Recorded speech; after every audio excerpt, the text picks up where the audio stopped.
This video is designed to give you a brief overview of the changes in key new features in Signet CRM with the latest upgrade. So the first change that I'm going to point out is a minor navigation change. So on the right-hand side of the Signet logo, you'll notice a small arrow. And when you select that arrow, the My Apps window will appear. And the importance of this window is that with the change that Microsoft made with the licensing and rebranding of CRM to Dynamics 365, there are a number of add-on products that connect to CRM. So as our business needs change and we become licensed for additional modules and applications, you would find them listed here to make it easier to toggle between these apps. For now, it's somewhat irrelevant to us because we are only licensed for the Signet CRM sales app. So if you happen to click that arrow, you can just click it again for that window to go appear, or you can click the Signet app or home to take you back to your home page. So the next item that I'm going to talk about is called Relevant Search. And the Relevant Search was designed by Microsoft to enhance the existing global search and make searching for records much more efficient and effective. As you may recall, the global search was located here by selecting the magnifying glass. So by entering a keyword and hitting search, the following window would appear, and the results would be returned, and they would show any record that contained that given keyword in the first 3 columns of its quick find view. So as you can see, my results here show anything that has test or anything that begins with test in the first 3 columns of the given entity's quick find view. So I could further filter by selecting a record type and then go from there. So one of the drawbacks of the standard search functionality is that if I wasn't sure of the exact naming of a record or where the keyword might fall in the record, I would have to use an asterisk to denote a wildcard search so that CRM would then return results that contain that given keyword anywhere in the first 3 columns of its quick find view. So, at times it could be tedious if you weren't sure, where that keyword fell within the record. So what Microsoft did was they released the relevant search.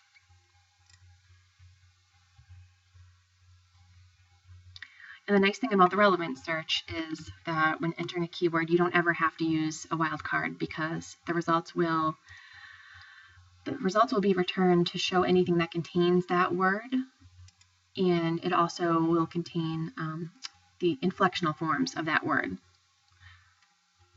So as you can see here, the results are returned on a single page, and they're sorted by relevance. So at the top, you'll see records that contain that keyword more than records as I scroll towards the bottom of the search results screen. And over here on the left-hand side, not only can I filter on record type, I can also go a bit deeper and narrow it down by potential customer account, opportunity type, opportunity category, estimated revenue, owner, date modified, date created, to really make it a much more effective way to search for items in the database. So CRM will remember your last search selection. So I used relevant search. The next time I go to my global search in CRM, relevant search will be recalled, so I won't have to keep selecting it each time. Alternatively, I could navigate to options and set the default search for myself. So I have it currently set to use the last search, but I might say, well, I know I'm never going to use categorized search again, so I'll just set my default search to be relevant search, and I'll never have to make that selection again. So that's kind of neat.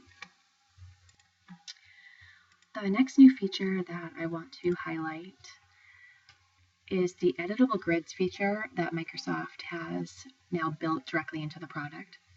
So as many of you may recall, in order to edit right within a view, you would have to navigate to the main menu, then Power Pack, and then Power Grid. Wait for the page to load, select the view that you wanted to edit within, and then make your edits.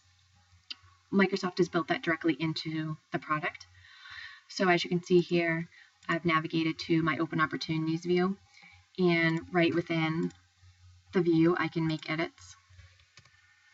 I can adjust the estimated revenue, push out the close date, adjust my probability. And if I had 100 open opportunities here, I could take care of them all on one screen without ever having to navigate out of my native CRM views. Scrolling over to the right is where I find my Save button. Another nice piece of the editable grids that they've built in is that I can export straight to Excel from the grid that I'm working on. That was one of the limitations of the Power Grid. So when I was in the Power Grid, and I was updating my opportunities, I could do that, but then I couldn't export from the Power Grid. I would have to save all my changes, then navigate back over to Sales, Open Opportunities, and export them if I needed to. So having the grids feature built right into the product just streamlines it in many ways. And another thing to point out in regards to the grid is that it is supported on dashboards. So if you have an opportunities view built into your dashboard, you can click into that view and open the associated grid view. So straight from your dashboard, when you log in, you see your opportunities, you see that you might need to make some updates. You can just launch the grid view straight from your dashboard, make the edits, save them, and go about your other work that you have to take care of. So the next feature that I'm going to show you is called the Organization Insights Dashboard. And the Organization Insights Dashboard is designed to give the company at a glance just some key metrics based on user activity in the system. So broken out into different charts, I can see the most active users in the system, and I can change my look back period to be 2 hours, 48 hours, or 30 days. So at a glance, I can see my most active users in the system.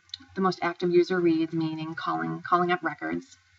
Most active user changes, meaning edits or updates.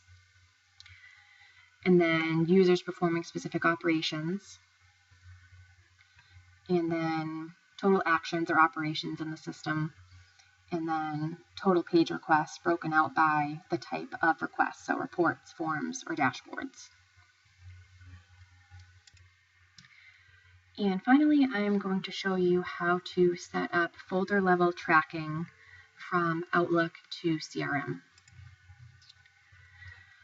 So from within CRM, I'm going to select the gear icon and choose Options, and then choose the Email tab and select Configure Folder Tracking Rules. So once this page loads, what it allows me to do is it allows me to associate a folder in my Outlook exchange and map it to a specific regarding record in CRM. So I have an exchange folder under my inbox in Outlook called Signet Test Account. And what I did was I associated that given folder to the Signet Test account in CRM. So I did this by clicking the search box after entering my keyword and then selecting the account. So if I wanted to do a new folder mapping, just for sake of demo, I could take this particular inbox in my exchange and associate it to a record in CRM. So by default, it will look up accounts, but you can also associate it to another type of record. So if you wanted to link all emails that were sent to that inbox in exchange to a given opportunity, you can make that association just by changing the drop down to opportunity. So you can have a maximum of 25 defined folder level mappings. And also the exchange folders have to be under your inbox. And then other things to note, if you have a folder level tracking rule set up, so that say you have an email that comes into your inbox and you drag it to a specific folder, it will automatically set regarding that email to the record.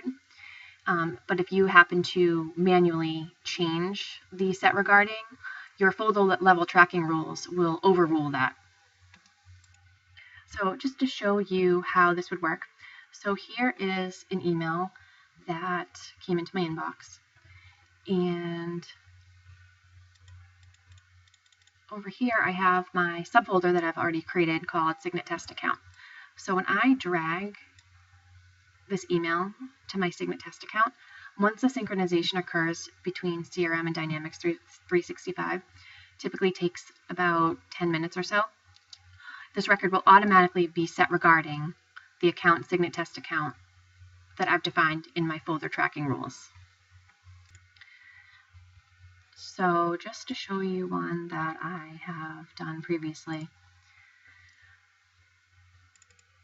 here's an email that I had sent to my subfolder, the Signet Test account. And as you can see, with my folder tracking rules, it automatically set regarding that record that I defined in my rules.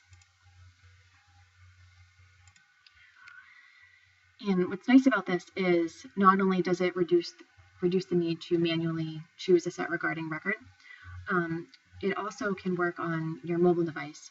So if you receive an email to your inbox and send it to a subfolder, it'll automatically take care of that set regarding record without having to be on your Outlook client.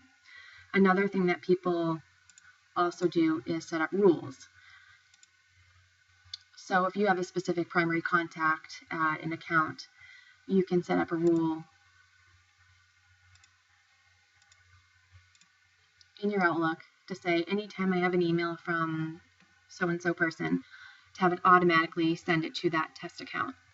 So that will, if you happen to forget to, say, drag and drop into your inbox, that will automatically take care of it for you.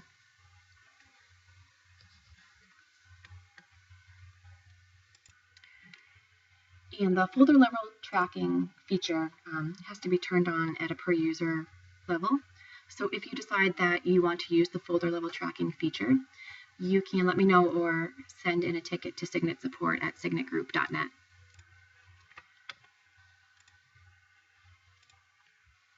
So that takes care of the key new features that I wanted to highlight. Hopefully everyone enjoyed this video, and if anyone has any questions, please let me know.